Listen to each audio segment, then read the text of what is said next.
चलते हैं आपको राजस्थान विधानसभा में इस वक्त नेता प्रतिपक्ष गुलाब चंद कटारिया क्या कुछ कह रहे हैं। कोई चिंता की बात नहीं, जो डूबना है प्रदेश को तो डूबेगा। मतलब 10 वर्ष में चाहे मेरा सरकार रही हो चाहे आपकी रही हो, किसी मैं स्वयं शिक्षा मंत्री हूँ, अपराधी होऊंगा, कोई चिंता की बात नहीं। लेकिन आप कम से कम इन 10 सालों से इन जितनी कोचिंग संस्थाएं चल रही है, इनकी जितनी परीक्षाएं हुई है, उनके परीक्षा के रिजल्ट के साथ आप एक टीम लगा करके इनका पोस्टमार्टम करो, तब आपको समझ में आ जाएगा कि ये बीमारी कहाँ से चली है। ये बीमारी इन व्यवसायियों के थ्रू चली है। मैं और आप पेपर आउट करेंगे, पेपर लाऊंगा 5 लाख दे दूंगा, 8 लाख दे दूंगा, मैं क्या 2 करोड़ 5 करोड़ 8 करोड़ दे सकता हूँ क्या भैया? ये सारे के सारे जो पैसे देने वाले बड़े बड़े दिग्गज लोग हैं, जो कोई 10 करोड़ में पेपर ले जाता है, कोई 3 करोड़ में ले जाता है, कोई 2 करोड़ में ले जाता है, फिर अपने कोचिंग संस्थान में रिजल्ट लाता है, उसके बाद बड़े बड़े पोस्टर बाहर लगाता है, मेरा 100% सिलेक्शन। ये है बीमारी की जड़।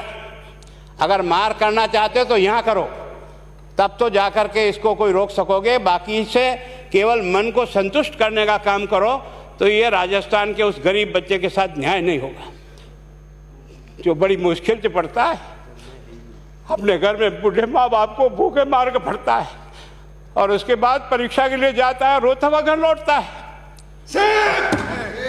क्या दुख नहीं होता है? हम लोगों के मन में कोई रहम नहीं है कि आखिर उस बच्चे का क्या होगा जो अपनी बड़ी पीड़ा के साथ पढ़ रहा है। इन सारे पैसे वाले लोगों के पास में आपने सारी सरकारी नौकरियों को भेज दिया। मैं बहुत कड़वा सच बोल रहा हूँ। आज जो पिछले 8 साल में नौकरी में लगे ना, उन सब का भी पोस्टमार्टम कराओ, आपको लगेगा आधा फर्जी मामला निकलेगा। कोई है नहीं, कोई सोचने वाला है इस पर कि आखिर उसके दर्द को कौन जानेगा, है ना। जिस प्रकार से हमने परीक्षा के माध्यम से इन पैसे वाले लोगों को उतार करके सारे के सारे उन गरीबों की आशाओं के ऊपर पानी फेर दिया।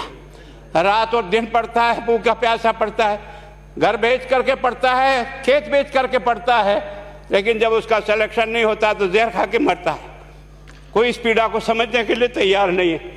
और हम इस कानून को ला करके दुनिया को बताना चाह रहे हैं कि हमने इतना बड़ा कानून कर दिया, इस कानून से कुछ भी नहीं होगा। मैं आज आपको कह रहा हूँ, ये जो आपने नए प्रावधान जोड़े हैं, मैं सोचता हूँ कि मुझे कुछ बोलने की इच्छा नहीं, मुझे बहुत दुख है इस बात का। क्या होगा ये?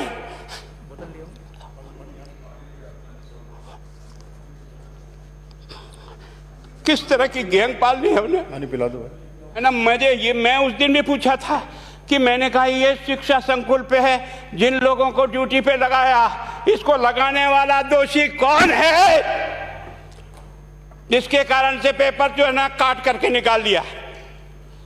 ये तो ठीक है, भाग्य हमारा अच्छा था कि सवाई माधोपुर की घटना फूट गई और एसओजी को उसमें हाथ में लग करके कुछ केस लग गया। अगर वो केस नहीं लगता तो आज आपकी सारी नौकरी पर इन सब बड़े बड़े दलालों के स्कूल में पढ़ने वाले बच्चे होते और मेरा गरीब का बच्चा अपना घर लौट के जाता। क्या दुर्भाग्य है। और इस कारण से केवल इसके लिए खुश मत हो जाओ कि हमने कानून बहुत सख्त बना दिया इसलिए अपराधी रुक जाएगा। नहीं, सिस्टम को बदलना होगा, ये परीक्षा का सिस्टम चेंज करना होगा। मैं सोचता हूँ कि क्या हम इतने अक्लमंद बैठे हैं, क्या इस व्यवस्था को चेंज नहीं कर सकते? क्या एक ही पेपर हर राजस्थान में 20 लाख बच्चों को दिया जाए? क्या इसका कोई ऑल्टरनेट नहीं हो सकता? इसका ऑल्टरनेट सोचना चाहिए कि हम परीक्षा को टुकड़े टुकड़ों में कैसे कर सकते हैं। जिले के अनुसार पेपर नहीं, एक नहीं हम 25 पेपर बना सकते हैं।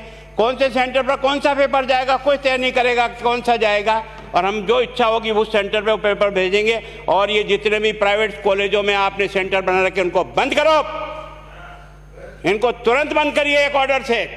जितने भी सरकारी विद्यालय है और सरकारी नौकर ही एग्जामिनर बनेगा और एग्जामिनेशन करेगा, तब तो आप इसको बचा पाओगे।